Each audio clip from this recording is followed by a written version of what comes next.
Now, another question dealing with criticism, and this is an area that I think we all struggle with. Dealing with Yeah, how do you deal with criticism, conflict, and so forth in the church, dealing with youth, young adults in the church, and all those areas?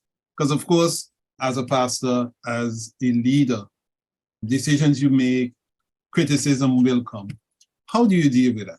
when I went into the technical school, Samuel Jackman Polytechnic, and I used to enroll in welding, the first thing that my instructor told me, and I remember it like the first day I went there, he said, you come into weld, prepare yourself to get burned. He tell all of us straight up, if you can't deal with no burns, leave the class now.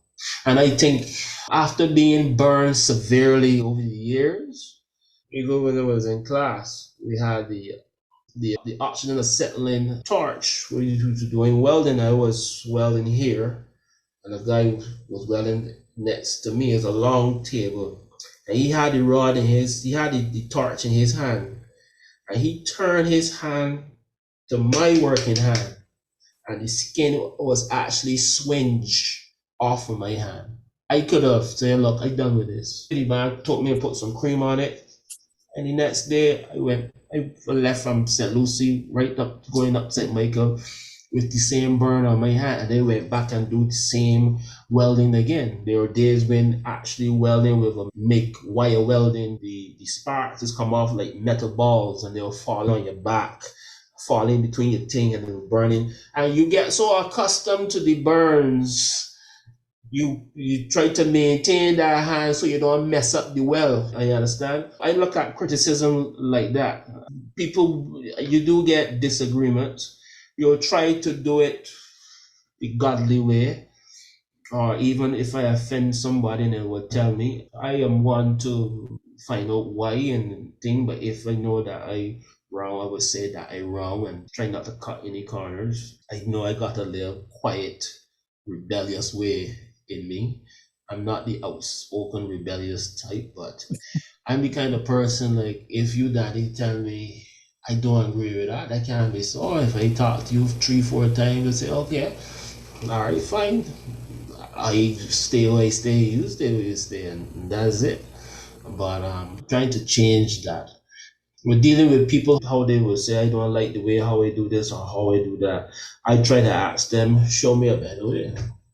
And I think even more now that I got older, and since I have the Baptist, I have seen people who are very equipped in their area, and I tell them that when it was running the church for a little bit, I say, look, y'all got quicker brains than me, so y'all can help me to get this figure out. So I try to include everybody to see how their mind's thinking, and that's God for guidance. But in spite of it all, if Moses was under the guidance of God and he still get criticism, I don't think criticism ain't gonna go nowhere because everybody can feel that this should be this and that in turn. So you just gotta, as people will say, roll with the punches. Yeah. When it comes to being a pastor, and of course having a family and all those things, people have certain ideas concerning pastors and they would talk or treat or act towards a pastor and the pastor's family in a certain way, not knowing certain things. What are some of the things you wish people knew about Pastor David and his wife that if they knew, you think they would treat you better? Maybe there's a misconception that some people have that you say, you know what, I'm not really like this, or I don't really do this. Some people think that I'm not a big few. Some people think that I using Antiguan terms, enough. You gotta explain that for the non-Antiguans that may be listening and watching. When I say enough, it means that you think that you're more than everybody else. Okay. Until they get to know me. Some people think that I am infallible. No, I make a lot of mistakes. My wife could attest to that. My wife is a very simple woman. She don't like the idea of being this first lady thing. You get to know my wife, she's very simple. And she's a very good communicator. She likes to relate and talk, and that's her strength. That's the strength that she has that I don't have. I talk and then I shut off. But she would try to figure out how to help you or whatnot. We just want people to know that we like regular folk. We up days and down days. We strengths and weaknesses like everybody else. Then I try to be very transparent.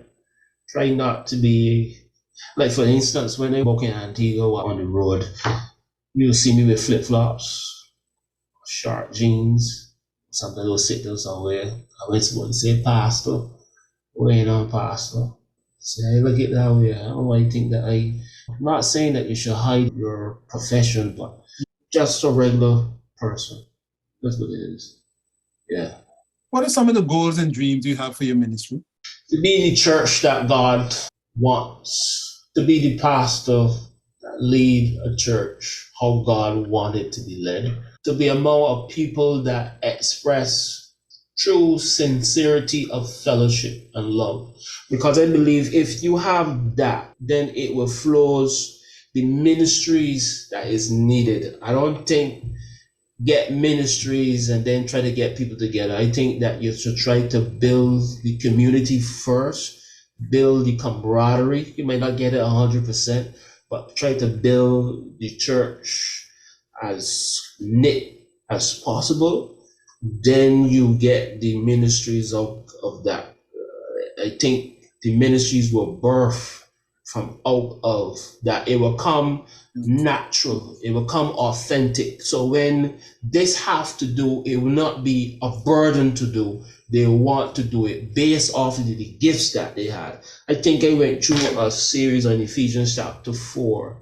Let me see if I find it. Ephesians chapter 4 talks about how the church of God function. It says, Ephesians 4:15 says, but speak the truth in love, may grow up in him in all things, which is the head, even Christ, from the whole body fit, jointly together compacted, by that which every joint supplieth according to effectual working or effectual energy in the measure of every part, making increase of the body unto the edifying of itself in love. Paul talks about when the church operates in the spiritual way, everybody contribute. My body, every part of my body is contributing to how my body should be working. So that's one of my desire to see that God will reveal in that way, reveal in a way, not only to reveal when the church keep giving things or singing nice music, but just by being a church, just by being everyday folk, church people. Yeah. So when people see that, they see Christ. When people see that, they will see Christ is glorified, Christ is magnified, even in your families and whatnot. That way, to me, that's what you call a community of believers. Or sometimes we get a group of people and then we want to add ministries to it, but people ain't ready to give themselves to it. But if the ministries is birthed out of the church naturally, pastor, there's a need for this, pastor, there's a need for that. The persons who saying that will commit themselves to that. There's a deacon back home who is the head of the Lord's Pantry. He and his wife, that's what they do. Since COVID, they had it before COVID, but since COVID, they have been giving out food packages to people in the community, going and coming. He's a fisherman, but he used to make it his priority that everybody try to get something to eat. That is his ministry, and he don't have it's not a burden for him, because that's something that he went to the pastor with. He don't ask for no help. He just asks for contribution. So when people go and shop, they will bring rice, whatnot. And sometimes when he go fishing, he would take some of the fish that he caught and put fish in the packages and send them out to the old people, to whatever, and all of these things. That is his ministry. His ministry is like that. His wife is 100% behind him. When I see that, that is something that I would like to see happens. That when people come to Pastor Webster, we need this. Let them run with it. They will got the vision for it, so long as they in line with the vision of the church. Correct. Just run with it. So that's one of my dreams. I hope it happens before I turn 70. You got a little while. We hope you've enjoyed this episode of Let's Talk. And if you have enjoyed it, don't forget to like this video, give it a thumbs up, share it with your friends, your family, your colleagues, and people you acquaint yourself with.